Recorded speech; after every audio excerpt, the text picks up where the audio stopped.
Hello, everybody. Welcome back to another episode of In the Corner. I'm Cash, and today we have a very, very good episode 153.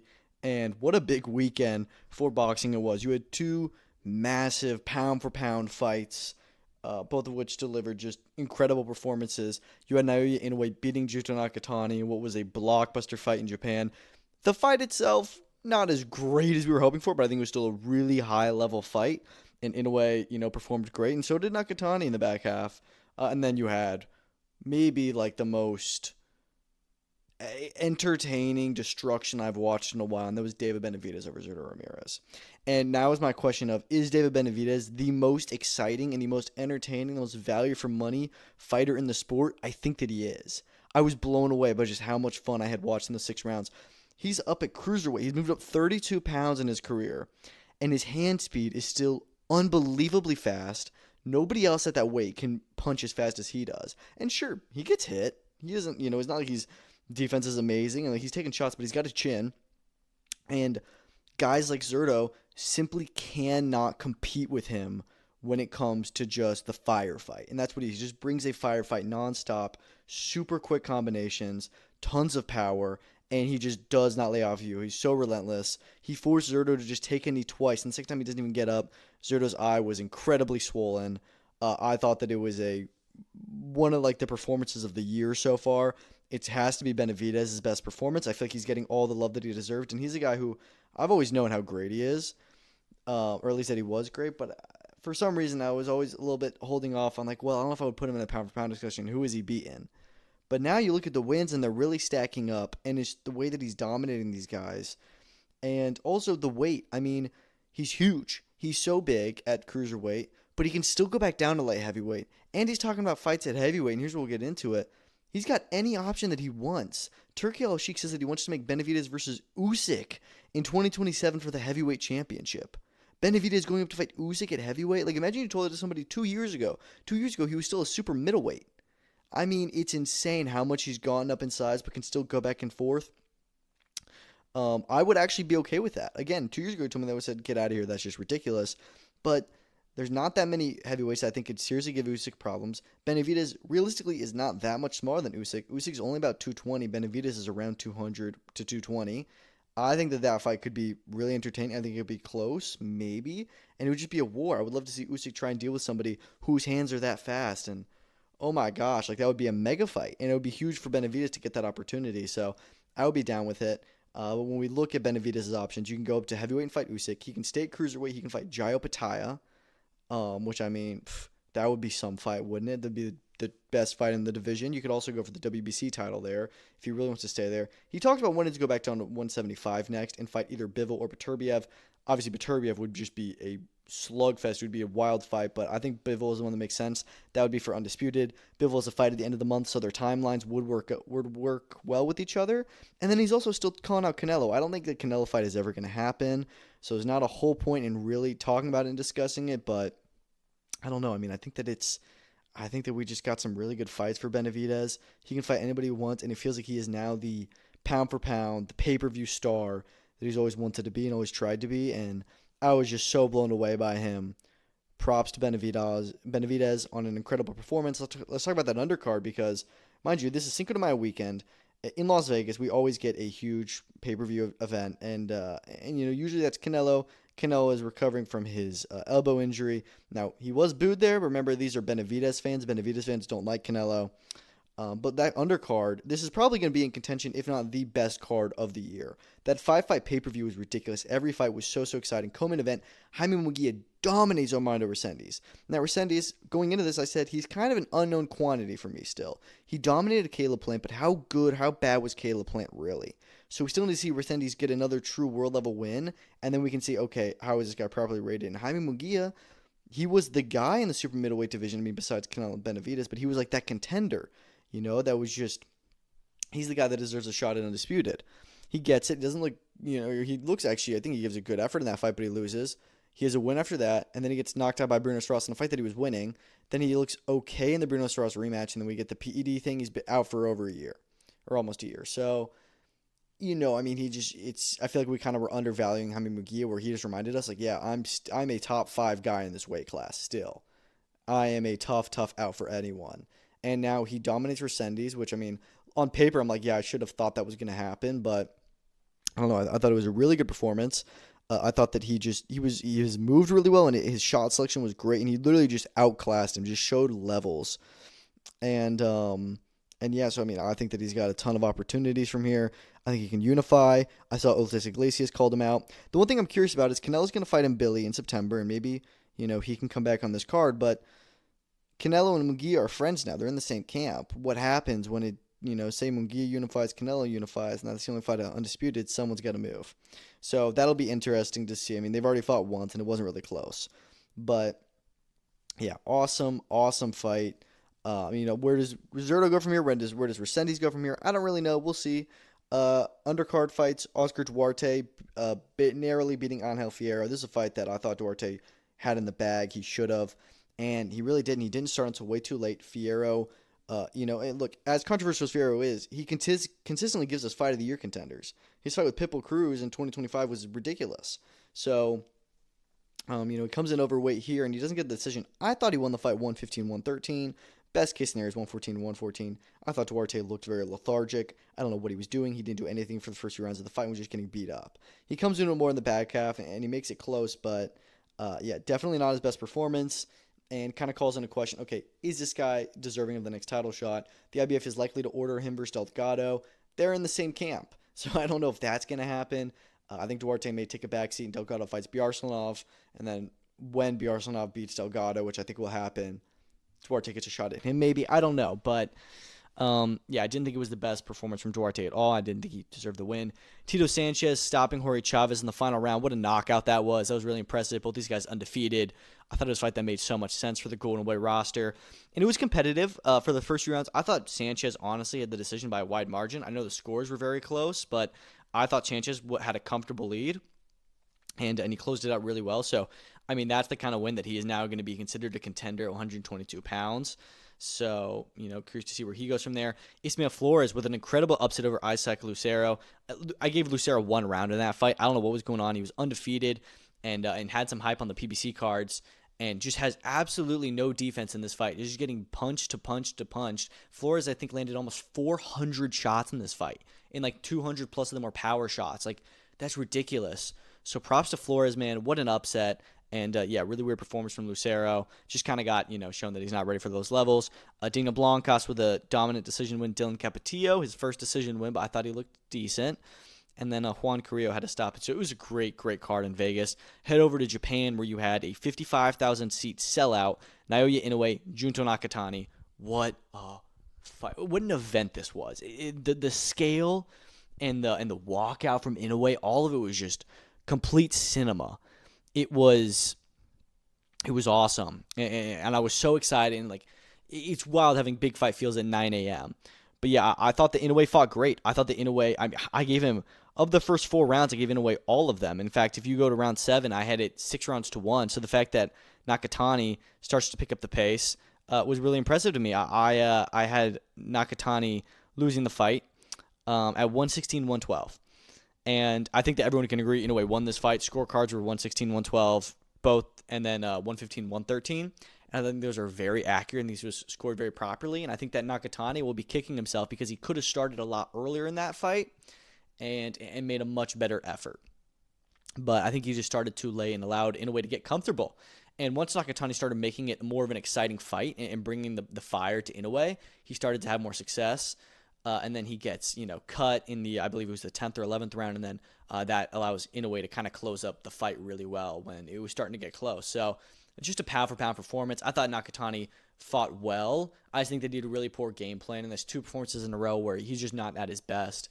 A lot of people are calling for the rematch just because, when you look at Inoue in the 122-pound division, where can he really go from there? There's not that many guys at that weight that are interesting. In fact, there's 0. So I understand why they want to do it, also because you can move Inoue to the National Stadium of 80,000, which apparently plans are underway there for him to fight there in the summer. And because, this fight could totally have done a bigger stadium. So I get it, but, not entirely demanding it. Now, what is interesting, Turki Al-Sheikh reveals they're planning a Riyadh season in Japan and that they want to do Inoue versus Bam in January at the ING Arena is what the original report said, and then it came out again and said that they wanted the biggest attendance possible. So a lot of conflicting news where it's like, they're talking about this stadium and these promoters, whatever. But, I mean, look, the Inoue versus Bam fight is something that I feel has always been more of a fantasy fight, and they've tried really hard to talk it into existence when, I don't necessarily need that fight. I think Bam has so many good fights in the 115, 118 pound division, and Inoue has a lot of good fights at 126 he can do, and 122 like Nakatani. But now that Bam has the opportunity to go up to 122, he's already going up to 118, so it's not that much more of a jump, and Inoue is going to leave 122 soon, and once he does, there's really no chance of this fight happening. And you want to build off of the super fight Inoue had. I mean, this would literally be pound for pound 1, which I don't agree Inoue being a pound for pound 1, but that's what the ring moved him to, versus pound for pound 4. And that's crazy. That's a crazy, crazy fight if we can do that. So I'm 1,000% down to do Inoue versus Bam now. Again, I don't need it, though. I'm not going to give my hopes up if it doesn't happen, but with reality season, it always happens. And Bam still has a good fight for him on June 13th where he needs to win another world title. But after that, why not? Why not just do a super fight in January? It would do huge numbers. Moving on from there, co-main event on that was Takuma Inoue, the brother of Naoya, dominating Kazuto Ioka. He drops him a few times early, and Kazuto is not a guy who has a ton of power, doesn't have a lot of killer instincts, so the fight does go the distance, but Ioka hardly wins a round, maybe 2. It was a really, really strong showing from the WBC champion. That's 2 wins in a row that I think are his best of his career. The win over Tenshin and then dominating Ioka. And after this, you have to think, okay, it's probably time for Ioka to hang him up. That's 3 losses in his last 4 fights. And, I just don't think he's necessarily like a world-level guy anymore. And he just looked very, I don't want to say old, but kind of old in there. So, props to Takuma. You wonder what's next for him. Obviously, Tenshin is mandatory, so I'd be okay if they did that rematch because it is such a big fight. And it was somewhat close the first time around, but I also would love to see Inoue get the chance to unify. You got the 2 Mexican champs, and then you also have the Vargas fight, which could also be the Tsutsumi if they move it around, and it could be a Bam fight. So lots of interesting options next for Takuma Inoue. Now both Ioka and Nakatani both broke their orbitals, which is pretty crazy. Also on that card, unfortunately, DAZN didn't show every fight, which was very frustrating. Everyone on Twitter was really mad in the morning because it's like, come on, where is this? Yoshiki Takei gets the win very, very narrowly. I had that fight 77-75. Could have even had to draw against Kang Wang. He didn't look good at all.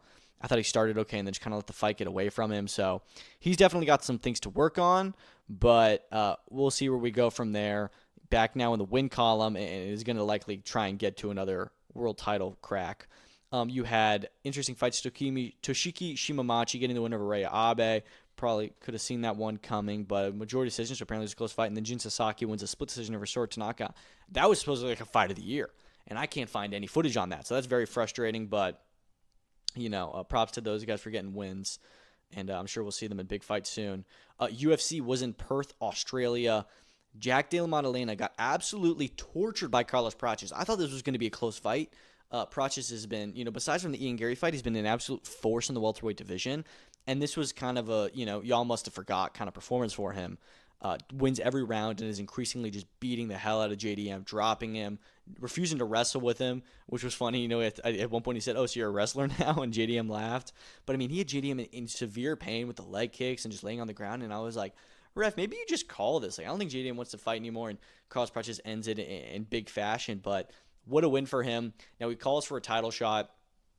I don't think that he is next in line for the title shot. I think what is likely going to happen, we're going to have Islam versus Ian in August at UFC 330.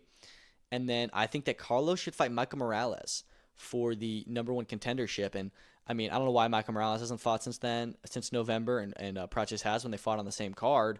But that was the fight that I said back then you should do. And now that was more so an opportunity for Carlos because I didn't think he was in as good position as Morales. Now he's beating JDM. He and Morales are the next guys. You need to decide who's going to fight the winner of Islam versus Ian. I think you put that maybe even as co-main event to 330. And it's a great fight. It's an absolute shootout. Someone's going to get finished. Yeah, so I love that fight. I think that's definitely what should be next. And JDM has definitely got plenty of ways he can go from here. It was a really bad night at the office for him. Kulin Salkild had his big win over Benavidez Dariush, finishing him in round 1, as we expected. Now, Salkild did get dropped early in the fight, which was a bit like, fraud check. But then, he is able to still finish Dariush and He will now join the top 15, and I'm excited for him, but, that just caused some questions like, is this guy ready for the upper echelon of the division? Steve Usyk with a good win over Tim Elliott. It was a close fight. I did think Usyk did enough, in the second 2 rounds to get the win. So we'll see where he goes from there. I thought that was a good showing. Marwan Heriki, very easy and out of the office, first round finish. Brando Pericic and Chimo Gaziev, hats off. What a great fight. I feel like a lot of these heavyweight fights are getting good, except for the one we're about to talk about next. But yeah, good one for Pericic. He will take Gaziev's slot in the ranking, and that's 2 finishes, losses in a row now for Gaziev. Tai Tuivasa, 7-fight losing streak, man. He loses to Louis Sutherland. I think this officially makes Tuivasa the worst the worst heavyweight in the UFC roster. He gets dominated by him, actually. And that was really, really upsetting to see. And Tai just doesn't have it anymore. He's just too big, and he's too old. And he doesn't have any will to win. He just kind of lays there. I think you have to remove him from the UFC. They're trying to give him opportunities, but at 7-fight losing streak, you got to think this is it for him. Other than that, Cam Rouston, really, really good dominant decision victory on the prelims. Dude, Junior Tafa finally with an exciting win, a knockout in the first round. That was great. Gerald Meerschaert with a huge upset win over Jacob Malkoon. Very, very good. Actually, wait, no, sorry.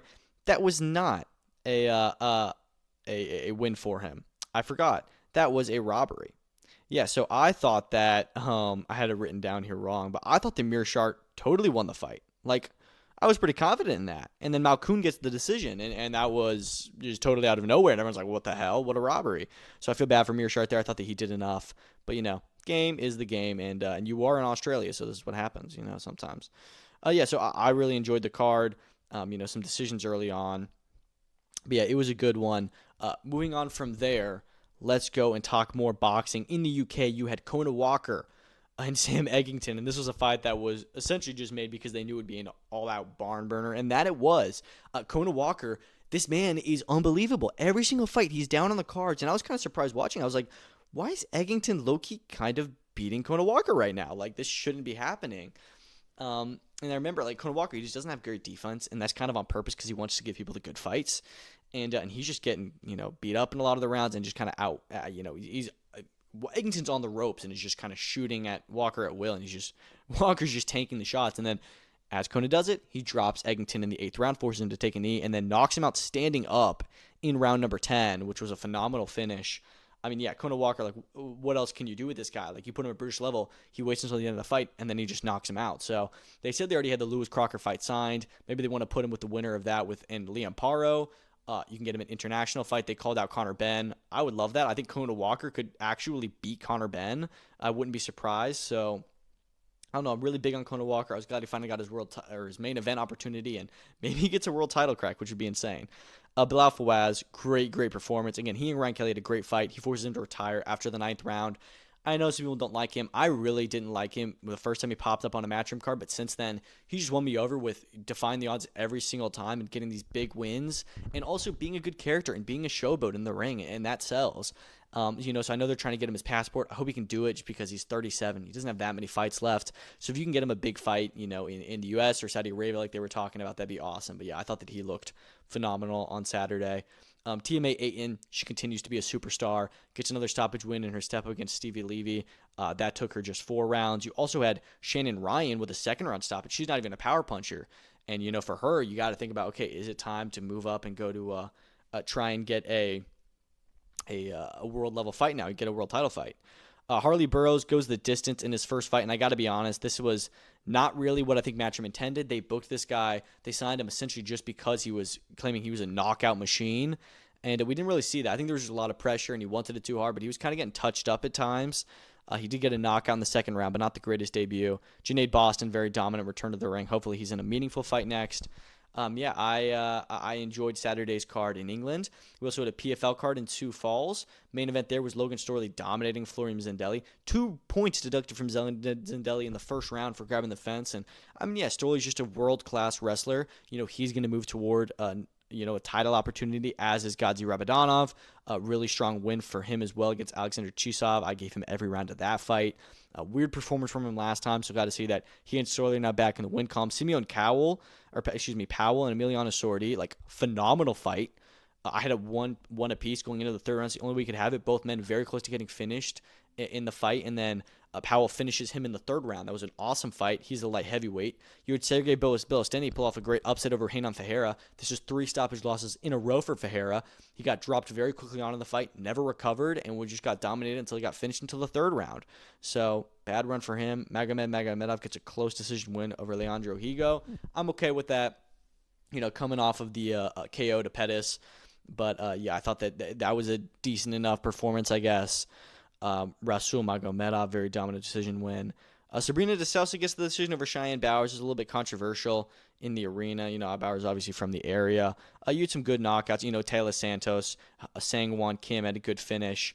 Brett Bai, and then you also had a good decision win from Angel Alvarez. So, yeah, I enjoyed PFL Sioux Falls. Again, it's just I hate that they put it on Saturday nights when nobody's watching that. We're watching Benavidez. But I don't know. Hopefully they'll learn sooner rather than later. We did some other fights in Nigeria. There was a pretty talked about boxing event for something that wouldn't have great fights, but it was just wild. Main event was Carter F.A. winning over Portable, 2 Nigerian influencers. This was like worse than Misfits. Neither of them looked like they'd ever thrown a punch before. And they literally stopped the fight after literally just 3 minutes of actual fighting. And there was 4 minutes in between rounds. It was an exhibition, and I mean, they literally stopped the fight just because they were so bad and didn't know how to actually technically fight that they just disqualified them both and went to the scorecards earlier. And it was just weird. I mean, afterwards, FA is just laying down in the ring as they're interviewing him, laying down, and there's about 50 people in the ring. Tear gas got broken out earlier in the event. They had to stop one of the fights for about 10-15 minutes, and then they continued it afterwards. I couldn't believe that happened. And then, how does that happen? And then Joe Laws, who's been to fight Elvis Ahorga, which was a fight I was really excited for because I thought it was just going to be wild, he pulls out because of the tear gas. I mean, fair enough. You had Michael McKinson. He gets back into the win column with an okay, with a decent performance. I thought he won every round, so it was good actually. Ezra Arnieka gets dominated by Gode Appa, which was weird because, I mean, Arnieka's not great, but we've seen him go in and fight guys like Ben Whitaker and Billy Denise, and sure, he gets beaten pretty soundly in those fights, but he's had those level of fights and then just gets dominated here. So it was a weird one, but I mean, I remember the first fight of the night, they thought that it was meant to be 6 rounds, and then it was actually 8, so then they just changed it to 6 after the 6th round ended. It was a whole shit show, but it was entertaining, and we'll see. I hope that they continue this Nigerian boxing push because this event was something. It was definitely something. In Maryland, you had another Pro Box TV card. Sendabatar or Danabat, another great performance. I mean, literally 189 on every single scorecard. Actually, no, that's not true. One of them had a 99.91 or 99.90. But yeah, Danabat, he dominates Kobe Abridi. Just rising up the ranks at 130. He'll be in a good fight soon enough. Francois Scarborough beating Maxwell Montez. That one also by a unanimous decision and pretty wide, so good wins for those two guys. David Whitmire gets another dominant decision over Jose Sanchez, and that was the Contender Series, so, some good fights there. Charles Harris Jr., dominant decision. And then Jordan Roach and Ramon Ordonez both had first-round knockouts, so love to see that from Roach. And Ordonez, was this hyped-up Pro Box TV prospect they signed, and he definitely delivered in his debut. You also had Yasser Al-Henna beat Brad Townsend for the British title. I thought that was a pretty good performance. I had him winning by a wide decision. Kind of weird. He showed what's a little bit too much. And it was literally at one point running around the ring as a joke, but still, I mean, come on, man, fight. Sam Noakes returned on that card, 2nd round knockout. I mean, he was fighting like a journeyman. I don't understand why he had to go fight a journeyman, but hopefully this is just so that he can get a win and then get back into a big fight with the rankings and the sanctioning body. So I guess. Kevin Ravel got totally robbed against Brad Axe. That was ridiculous. I gave him literally every round but one, and the referee gave it to Axe, which is a horrible decision.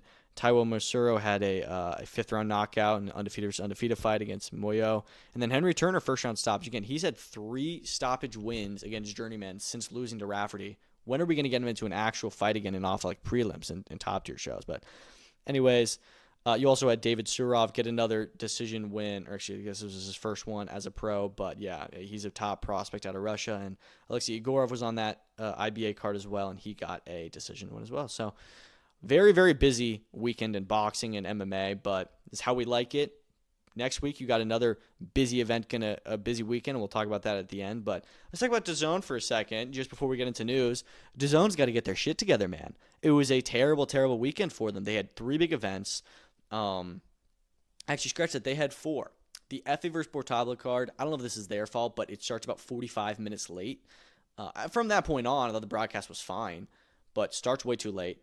Then you go into the Inoue Nakatani card where they don't broadcast the first 4 fights of the 7-fight card, and then they start late there too, and they keep on having like severe cutouts with audio, with glitching, where they're literally cutting to the middle of the arena during Inoue versus Nakatani. Like, are we serious? Actually, I don't know if it happened in the main event, but it definitely happened during the Ioka fight. And that was just horrible, like really, really frustrating. And then you get into Conah Walker, Sam Eggington, mostly fine, except for the end of the event where DAZN completely cuts out right after the fight ends, thankfully not during. And then, actually for me, it did cut out. And then I had to come back, and then I see that the fight ended. So I kind of got the stoppage ruined. But then it like seriously cuts out, and like, nowhere to save it during the announcement of the winner and during the post-fight interview. So I only saw clips from that on social media. So they totally shit the bed there. And then I don't know if this was me or everyone else, but Benavidez Zurdo had a few glitches during that event where I had to, like go in and go back out. So I don't know. They got to get their stuff together. It was a really, really poor run for them. Canelo and Billy are apparently set to face off in Egypt during the Usyk versus Rico fight week. Love to hear that. The fight's been confirmed. Canelo even spoke about it, but it just hasn't been officially announced yet. So looks like they'll announce it then, and then we will see, the first poster, and having them in ringside in Egypt will be pretty cool. And that first face-off in front of the pyramids is going to be sick. So excited to have another Canelo fight going around. I think Billy's the perfect opponent.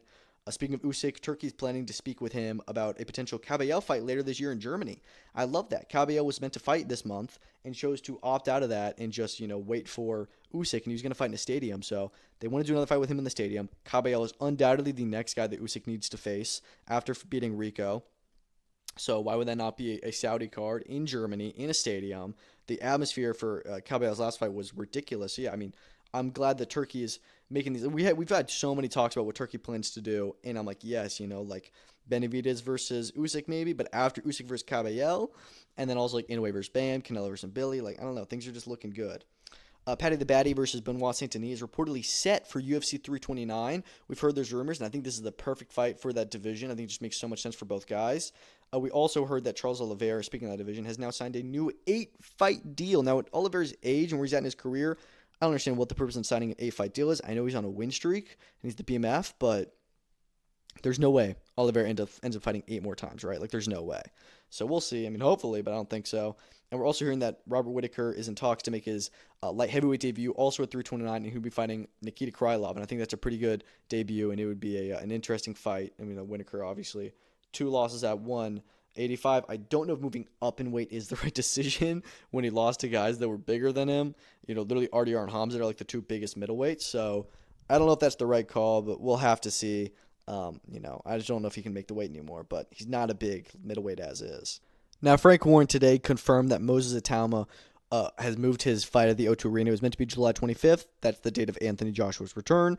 Not a lot of coordination between Ring Magazine and Frank Warren these days, as we know. But anyways, he will be moving that fight to August 8th, so a week after their Pierce O'Leary show in Dublin. They're now going to clash with the Callum Walsh Zuffa show, but I think that's okay. I think that most people will be watching Itauma over that. It looks like they're going to try and get him a big fight, so I think this is a great move, and I'm glad they didn't delay it too much. Literally only 2 weeks. Like, the least amount that they could delay it, they did. And now we don't have to watch 2 pay-per-views on DAZN at the same time, which they wouldn't allow that. But, yeah, so Itauma will return August 8th, and hopefully they announce that soon. Speaking of announcements, Top Rank are set to have an announcement in Cleveland tomorrow. And at that announcement is going to be the mayor, but also Abdullah Mason, who is clearly going to be headlining there against Joe Cordina. That fight's going to get announced for this summer. And Shushu Carrington and Tiger Johnson will also be in attendance. Now, some people are saying, oh, they're going to do a New York event. I don't think so. I think they're all fighting on one card. But, dude, Shushu and Abdullah on the same card, both defending their titles, is going to be awesome. Now, I hear that Shushu is apparently defending his title against Rene Palacios, which is a very top-ranked title defense. Palacios is undefeated, but there's a lot of names I would have preferred. I mean, Venado Lopez was talked about a lot.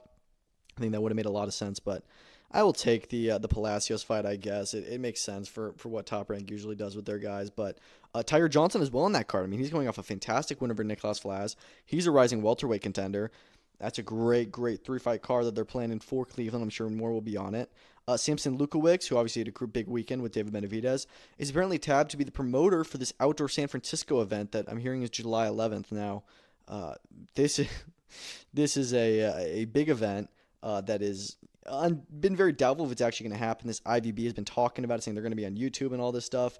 They're trying to break the attendance record, and it just doesn't make any sense at all why they're doing it. Like, it just seems way too ambitious, like way too ambitious to actually work. And they said that we're just going to find a promoter who will give us their fighters, and it's like, dude, this is so poorly planned. Well, they found one, and Luke Hooks is not the promoter you immediately think of because he doesn't have his own TV deal or anything, but he does work with PBC and he's a lot of great fighters. I already saw somebody suggest, what if they did Fundora versus Josh Kelly here? I'm sure you can do Fundora maybe on the card if PBC's okay with it, but not against Josh Kelly. We're actually hearing that Josh Kelly is going to be defending his title against Keeman Jarko in July, August, September time in the northeast of England, and that makes sense why Jarko pulled out of the eliminator, with Bakram, because now Bakram's going to be fighting Adams in that eliminator, and it's because Jarko is already going to get the title shot. I think that makes sense. I think that's a good first defense, and we'll see where we go from there with the super welterweight division. But yeah, really weird that they're still actually planning on doing the San Francisco event. We'll see if it happens. I don't think that it does, but they do actually have a promoter now who has a stable, so maybe they can attract some people with their fighters. The IRS is threatening to revoke Mayweather's passport over delinquent debt. Now, this would throw his exhibitions with Benavidez, which is supposed to be in Greece, totally into jeopardy, as well as the Mike Tyson one that's supposed to be in Africa. I'm telling you right now, that fight is not happening. Like, it was meant to happen a week ago. Nobody talked about it. But, I don't know, it's just never going to happen. But, yeah, so this is pretty crazy. I think I just find it so wild how Mayweather has made so much money in his career and is still in debt. But anyways, that's his problem. Moving on from there, Foster versus Ford undercard has been announced, and we got to talk about this because I got to be honest, this was like another. I feel like a lot of the matchroom cards have kind of been under-delivering in the U.S., where they're putting on these amazing headline fights, but the actual cards under them just aren't not anything to write home about. So on that undercard, your co-main event is going to be Charlie Sheehy fighting Jared Gonzalez, which I'll say this. Gonzalez did fight Joe Cordina, so it is a name that we remember, but he got dominated in that fight. This is Sheehy's first fight with Matchroom. He's fighting at 135 pounds. So it's an okay first fight with him, I guess, but that's your co-main event. Then you've got Amari Jones, another 8-rounder against Alan Sanchez, which, again, step up in competition, I guess, but, it's a solid opponent who should be able to give him some rounds. But those are your three biggest fights on the card. Other than that, not really much. Then you get into the 6-rounders with some undefeated guys like Zaquin Moses and Frank Espinoza, Julian Montalvo. But man, I was hoping we were gonna get a really big fight on that co-main event. Instead, the only other genuine, notable fights are Charlie Sheehy's and Omari Jones. So I don't know. I feel like a lot of the matchroom cards in the U.S. have had great main events, but the undercards, nothing very special. Anyways. Misfits and this Fame Fighting, they're going to be doing their Versus event on June 6th in Germany. And we were a little bit uncertain about, okay, how much of this is are we just doing random fights, or is every fight going to be Fame versus Misfits? It is. Now, I don't know any of the guys on the Fame side, but the Misfits fight has been announced. It's a really good lineup. Chase Demore, Slim, Josh Bruckner, and then Luis Pineda, who Pineda is the journeyman who fought KSI a few years ago, and then they keep on bringing him back, and he's a fan favorite. But, those are some of the bigger names in Misfits. These guys could have fought on the pay-per-view next week. In fact, I would say that right now, this card, just in terms of the names, the general Misfits names and how popular they are, this card may have more of those names than the pay-per-view the week after. Now, this one's not going to be on DAZN, so I think I don't even know if we'll be able to watch in the U.S., but I'm sure they'll find a way because there's all Americans on it. But it will be it'll be interesting how that one goes. The WBA have officially ordered Renee Santiago versus Diakira. Diakira, I think he's only 4-0, 5-0, but that's also danger in Japan when they're already in these kind of fights. So Santiago just keeps on having to go defend against Japanese fighters, but he's beating all of them. So we'll have to see. I'm already seeing that people are saying Kira's going to beat Santiago, and maybe, but Santiago is just the man in that division, and you cannot count him out because he will upset you. So that's all we've got for today. Move through it pretty quickly, I think. We got a great weekend coming up. Before then, Wednesday, you actually have 2 fight cards, I guess. In Australia, you're going to have Nikita Tszyu back in action fighting another undefeated opponent in Oscar Diaz. Glad to see he's back in the ring. Not too long after the whole Michael Zarafa incident, but he really needs to get rounds, so hopefully Diaz can give that to him. Co-main event, there's going to be Callum Peters versus Joshawn James. I actually love that fight. I've been really impressed with Peters, and Joshawn James was previously undefeated before he ran into Lester Martinez, so that's a good matchup. And then some other fights on the card that should be fun, like Jack Bowen, Tonga, That should be kind of fun. And then another undefeated 10-rounder with Kira Rustin versus Burke Verrill. And then you also have the BKFC Blood for Blood event. Now, this is like a mix between BKFC and then also some like rock music. So like the main event is Alex the Terrible, who's a rock guy, fighting Cameron Delano, who is a BKFC fighter. There's only one to know in the promotion. But, Jake Bostwick is going to be fighting. He's been fighting Roderick Stewart. You've got Taylor Starling back on the card, and then Kratos. So only 4 fights on the card. So I don't even know if this is actually going to be broadcast anywhere, but we'll see. Kind of a weird idea. And then, we're going to do an episode, I think Thursday, we'll break down the huge weekend, UFC 328, which Sean Strickland and Hamza Chimaev, I hope that fight still happens. It's going to have so many security issues. And then you're obviously also going to have Joshua Van Tucher on the card, and Fabio Wardley, Daniel Dubois. Like, oh my gosh, I can't wait. Leo versus Aleem, Mosley versus Boachuk. It'll be a good weekend. But thank y'all so much for listening. Have a great weekend, and peace out. Actually, great week. I forgot that it's Monday, but still have a great week.